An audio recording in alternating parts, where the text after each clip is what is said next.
So what's up, guys? It's Tucker, Smoky Ridge Adventures. We haven't posted any videos in a while, but guess what? Today we're going to post a new video, tell y'all where we've been, what we've been up to, and we're gonna go for a little ride today. It's cold out here. I just dropped the kids off school and didn't have to work today. They called and told me we had the day off, so we're gonna go ride a little bit, and I got the new toy sitting over here, the new Can-Am Defender, and we're gonna go up and check her water at their spring, and we'll talk a little bit what we've been up to. And stick around, guys. Woo, it is cold out today. Still got quite a bit of snow around, but guess what? We got a new Defender. It's got heat, AC. We don't have to worry about that cold. We're gonna fire it up. Got to have a cold start here. It's like 20 degrees outside right now, but we'll fire this baby up, let her get warmed up. We'll head on up in the woods. Woo, it's cold.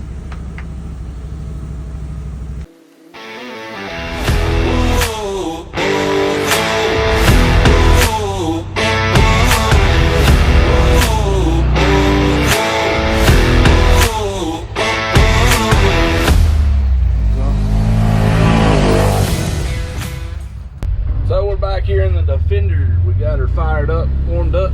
We're headed up to check the spring. We'll take y'all along for the ride. It's kind of cold out today. I mean, we've got a lot of snow here in western North Carolina, and it's still left. I mean, it's cold. Like I said, the boss called today and said we had the day off. We worked yesterday and hauled gravel for repairing roads here where Helene had come through.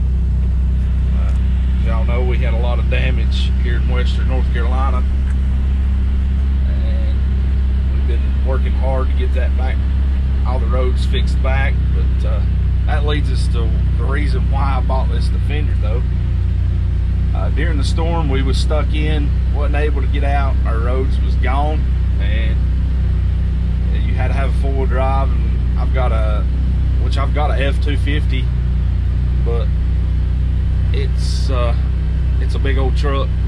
A lot of places, a lot of the roads is real narrow, and just didn't feel comfortable. And I told my wife, I said, we're gonna have to go buy another side-by-side.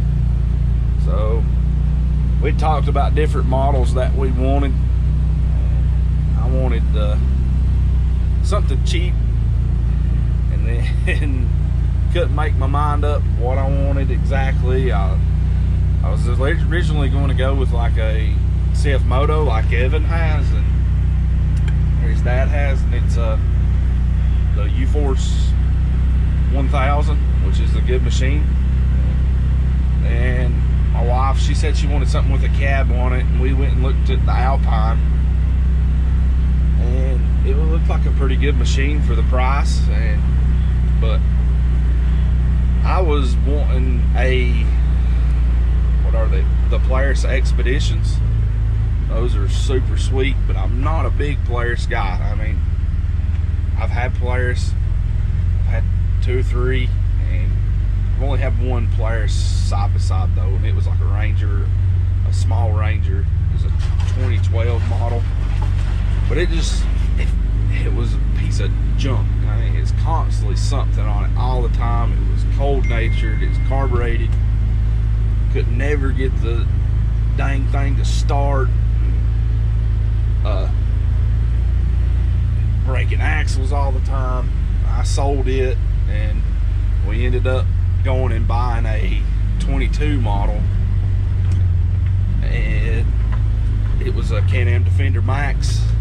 It was not the Limited, and I loved that machine. Did a lot of work to it. I put Ford A arms, half doors, front rear windshield, street legal kit, wheels and tires. I was running 32s. I had it set up basically like for overlanding. Really loved that machine. Well, we'd ended up upgrading campers, and we got us a toy hauler, and the Can-Am wouldn't fit in the toy hauler. It was like 4 inches too long, which which I should have done more measuring before we bought the toy hauler, but I was thinking it would fit, but it would not. So I ended up selling it, and I bought a golf cart. Absolutely hated the golf cart. It was the most stupid thing ever for where we live at. I mean, there was no use for a golf cart. It wouldn't go off the road nowhere, and I figured we could use it around the house. It was just a bad idea. Well, I ended up trading the golf cart for one of the little Subaru sandbars, like the little mini trucks. I loved that little thing. Kept it for a while, and that's what I ended up trading. I ended up trading it for that KTM 1190 I had, and that was a sweet bike. I mean, as y'all know, we had it on the channel. We rode it some, didn't put a whole lot of miles on it, but we rode it. And Evan had the DRZ, so I ended up selling the KTM and bought the 701 Husqvarna. Loved that bike. It was awesome, especially for the type of riding I did. And then I bought that KLX for my wife, which it was, Evan rode it, and my wife, she would never ride it. Evan rode it, my brother rode it, we'd done some videos of it. It was a pretty neat little bike, which I actually had another bike too. It was that, I don't know if we posted any videos on it, I don't think so. It was the Honda 250 Rally, CRF 250 Rally, but I sold it and then I bought that KLX. But anyways, yeah, one thing led to another. I got a job out of town. The Husqvarna, well, I just needed the money for some repairs we was doing on our house. Was doing a remodel, putting new siding and stuff. I ended up selling the Husqvarna. I said I would buy another one after once summer came. Summer come, never bought another one, and then, as y'all know, we got, like I talked before about, we got hit with Helene, that storm, and we discussed buying a new side-by-side. I looked at different side-by-sides. I loved Can-Am. I mean, my brother's got a Can-Am. He has absolutely beat the crap out of, and we've never done nothing to it besides change the belt on it. He broke a few belts, changed the oil, and it was a good machine. My other Can-Am didn't have no problems out of it, and we had looked around shopped around a few weeks. Talked to the dealer that I bought my other Can-Am off of. He had a 24 Lonestar, and then he had a few more coming in. I talked to some more dealers. There's a dealer tried to screw me over on one, and I'd done the paperwork on it. Was supposed to go pick it up, or I'd got approved for it. Hadn't done the paperwork. Was supposed to go pick it up and do the paperwork. They was going to meet me because it was a pretty good drive away, and like I said, I was working a ton with where Helene had come through. We was doing road work, repairing the roads back, and there at first we was working 7 days a week, 12 hours a day, and then for the first month, and then it cut us back to, like, we was running 6 days a week, and then they finally cut us back to 5/10s, and we've been wide open working with that. But anyways, that guy, I mean, no offense to him, he had give me a price on one, and I told him that I was going to deal with my other dealer or whatever.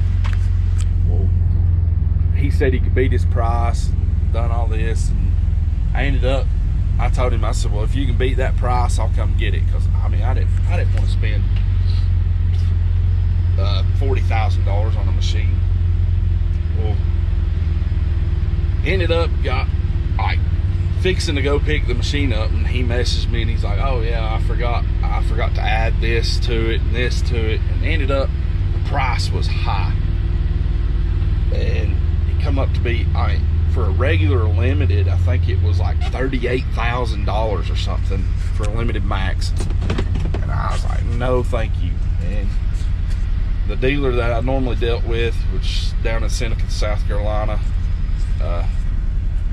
at Performance Power Sports, they're top-notch guys. They was super good to me the first time around, and they was super good, like dealing with them through the storm and everything. Well, they had, like I said, he had that 24 model Lonestar, and then he was supposed to be getting in like just the limited, that blue color. My wife wasn't really sold on the blue color, and I wasn't either. I mean, I liked it, but it just wasn't my favorite. And I was actually looking for like a camo one, or that tan sand desert color one, or whatever. But he messaged, we talked back and forth, and he said he was getting in a 25 Lonestar, and I was wanting to hold out for a 25 anyways, because I mean, they come with a locks on the doors, and had the tinted windows from the factory, which I went and had the rest of the tint windows, the front ones to match the back, and then had the windshield tinted and everything. I just think it looks better. But we ended up holding out, got a good deal. Jonathan gave me a good deal on this one, and ended up purchasing it. Like I said, I wanted that Polaris Expedition. Those are sweet machines, but it was a little more money, and I don't know if I'd be happier in the long run with the Expedition or not, yada yada. And my wife, she liked the Can-Am. I've always had good luck with Can-Am, so we stuck with Can-Am. And yeah, it's so far I've got let's see here, I think I've got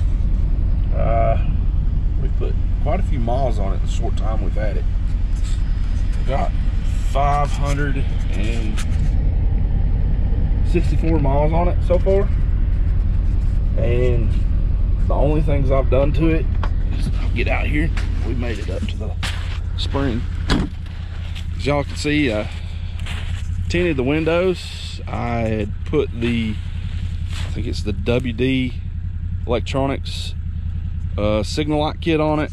I moved my winch up high on the bumper. I thought it looked better up high. Got a winch plate and put a nylon rope winch on it. Put fog lights, and I'm running wheel spacers. I got 1.5 inches in the front, 2.5 in the back, and then I had added the rough country reverse lights, because you can't see crap out of this thing backing up in the dark. And I added a backup camera, just actually a TikTok El Cheapo Apple CarPlay thing, which y'all can see here. I mounted it up there. It works just like a regular CarPlay, and I got my reverse camera hooked up to a switch, and my lights, as you can see there. I don't know if you can see it good in the video or not. You can see that, and like I said, I went with the WD electronic signal light kit. It looked more professional, or like not professional, but looked more factory. Got your turn signal, got it wired into the dash. Got your horn and your emergency flashers here. And I added just a Amazon, just a cheap, it's got battery powered cab light, because it didn't have no cab light in it, which is ridiculous to me that you pay $37,000 for a machine, which it does have the audio roof, but it doesn't have a dang cab light in it, like an interior light. You can't see crap at nighttime. But yeah, other than that, I put mirrors on it. I can't remember exactly what brand they was. They was just cheaper. I wanted the Can-Am mirrors, but I wasn't paying $230, $20, whatever they are for Can-Am mirrors. And those work just fine. It come with a bracket to mount it here, but I'd actually took that bracket off, and all I had to do here was I took the one bolt out.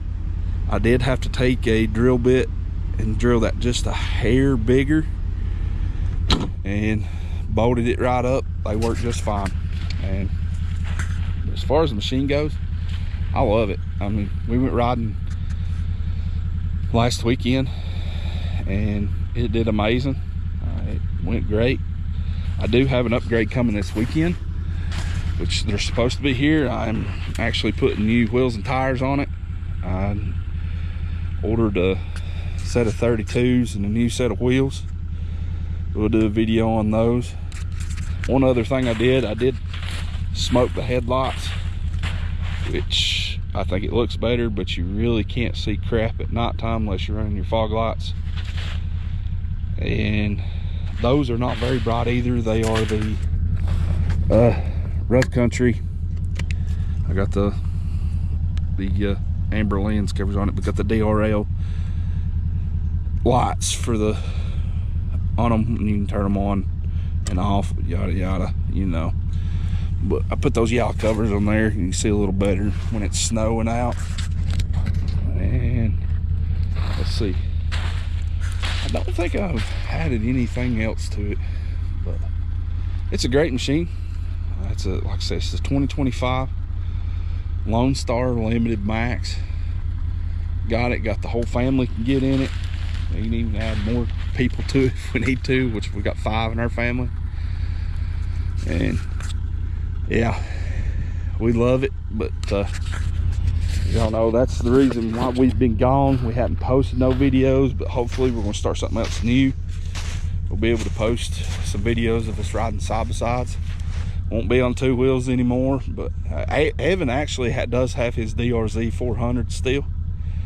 I'm trying to talk him into buying a new side by side too. He needs a max to be able to haul all his family in. And just like I said, his dad's got that U-Force. That's what he rode this past weekend. It done really good.